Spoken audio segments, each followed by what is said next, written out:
Hi! The name of this book is Sylvester and the Magic Pebble by William Stake. Sylvester Duncan lived with his mother and father at Acorn Road in Oatsdale. One of his hobbies was collecting pebbles of unusual shape and color. See, there he is. Looks like they're donkeys. On a rainy Saturday during vacation, he found quite an extraordinary one. It was flaming red, shiny, and perfectly round like a marble. As he was studying this remarkable pebble, he began to shiver, probably from excitement, and the rain felt cold on his back. "I wish it would stop raining," he said. To his great surprise, the rain stopped. It didn't stop gradually as rains usually do. It ceased. The drops vanished on the way down. The clouds disappeared. Everything was dry, and the sun was shining as if rain had never existed. My goodness. In all his young life, Sylvester had never had a wish gratified so quickly. It struck him that magic must be at work, and he guessed that the magic must be the remarkable-looking red pebble, where indeed it was. To make a test, he put the pebble on the ground and said, "I wish it would rain again." Nothing happened, but when he said the same thing holding the pebble in his hoof, the sky turned black. There was lightning and a clap of thunder, and the rain came shooting down. What a lucky day this is, thought Sylvester. From now on, I can have anything I want. My father and mother can have anything they want.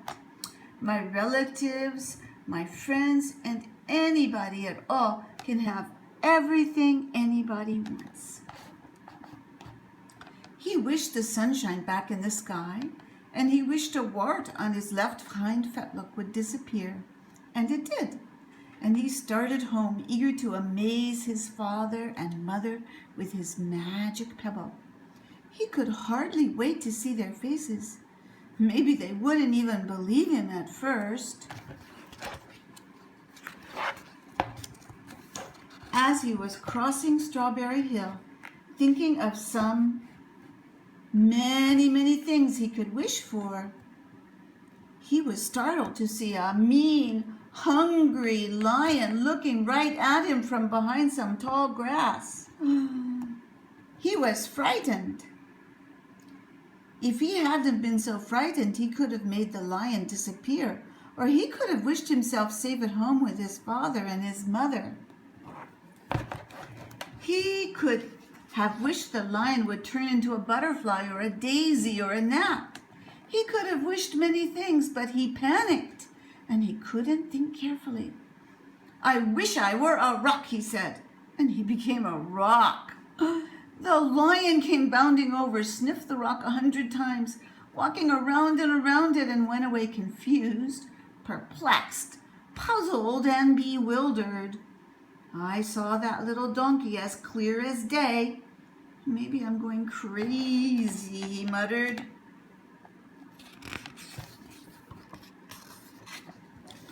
And there was Sylvester, a rock on Strawberry Hill, with the magic pebble lying right beside him on the ground. And he was unable to pick it up. "Oh, how I wish I were myself again," he thought, but nothing happened. He had to be touching the pebble to make the magic work. But there was nothing he could do about it. His thoughts began to race like mad. He was scared and worried. Being helpless, he felt hopeless. He imagined all the possibilities, and eventually he realized that his only chance of becoming himself again was for someone to find the red pebble and to wish that the rock next to it would be a donkey. Somebody would surely find the red pebble. It was so bright and shiny. But what on earth would make them wish that a rock were a donkey? The chance was 1 in a billion at best. Sylvester fell asleep. What else could he do? Night came with many stars. Meanwhile, back at home, Mr. and Mrs. Duncan paced the floor, frantic with worry. Sylvester had never come home later than dinner time. Where could he be? They stayed up all night wondering what had happened, expecting that Sylvester would surely turn up by morning. But he didn't, of course. Mrs. Duncan cried a lot, and Mr. Duncan did his best to soothe her. Both longed to have their dear son with them. "I will never scold Sylvester again as long as I live," said Mrs. Duncan, "no matter what he does." At dawn, they went about inquiring of all the neighbors. They talked to all the children, the puppies, the kittens, the colts, the piglets. No one had seen Sylvester since the day before yesterday. They went to the police. The police could not find their child. All the dogs in Oatsville went searching for him. They sniffed behind every rock and tree and blade of grass, into every nook and gully of the neighborhood and beyond, but found not a scent of him. They sniffed the rock on Strawberry Hill, but it smelled like a rock. It didn't smell like Sylvester.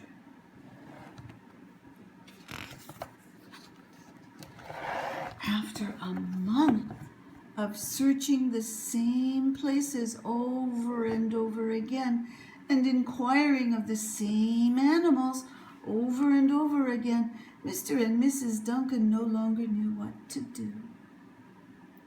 They concluded that something dreadful must have happened and that they would probably never see their son again, though all the time he was less than a mile away. They tried their best to be happy, to go about their usual ways. But their usual ways included Sylvester, and they were always reminded of him. They were miserable. Life had no meaning for them anymore. Night followed day, and day followed night, over and over again. Sylvester on the hill woke up less and less often. When he was awake, he was only hopeless and unhappy. He felt he would be a rock forever, and he tried to get used to it. He went into endless sleep. The days grew colder. Fall came with the leaves changing color. Then the leaves fell and the grass bent to the ground. Then it was winter. The winds blew this way and that. It snowed. Mostly the animals stayed indoors, living on the food they had stored up. One day a wolf sat on the rock that was Sylvester and howled because he was hungry. Oh! Oh! Then the snows melted. The earth warmed up in the spring sun and things budded. Leaves were on the trees again. Flowers showed their young faces. One day in May, Mr. Duncan insisted that his wife go with him on a picnic. "Let's cheer up," he said. "Let us try to live again and be happy, even though Sylvester, our angel, is no longer with us." They went to Strawberry Hill. Mrs. Duncan sat down on the rock. The warmth of his own mother sitting on him woke Sylvester up from his deep winter sleep. How he wanted to shout, "Mother, Father, it's me, Sylvester, I'm right here." But he couldn't talk. He had no voice. He was stone dumb. Mr. Duncan walked aimlessly about while Mrs. Duncan set out the picnic food on the rock. Alfalfa sandwiches, pickled oats, sassafras salad, Timothy compote. Suddenly, Mr. Duncan saw the red pebble. "What a fantastic pebble!" he exclaimed. Sylvester would have loved it for his collection. He put the pebble on the rock. They sat down to eat. Sylvester was now as wide awake as a donkey that was a rock could possibly be. Mrs. Duncan felt some mysterious excitement. "You know, Father," she said suddenly, "I have the strangest feeling that our dear Sylvester is alive and not far away." I am, Sylvester wanted to shout, but he couldn't. If only he had realized that the pebble resting on his back was the magic pebble. "Oh, I wish he were here with us on this lovely May day," said Mrs. Duncan. Mr. Duncan looked sadly at the ground. "Don't you wish it too, Father?" she said.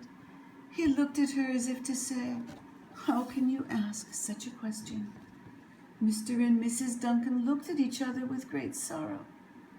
"I wish I were myself again. I wish I were my real self again," thought Sylvester. In less than an instant, he was. You can imagine the scene that followed, the embraces, the kisses, the questions, the answers, the loving looks, the fond exclamations. When they eventually calmed down a bit and had gotten home, Mr. Duncan put the magic pebble in an iron safe. Someday they might want to use it, but really for now, what more could they wish for? They all had all that they wanted. The end. They didn't want anything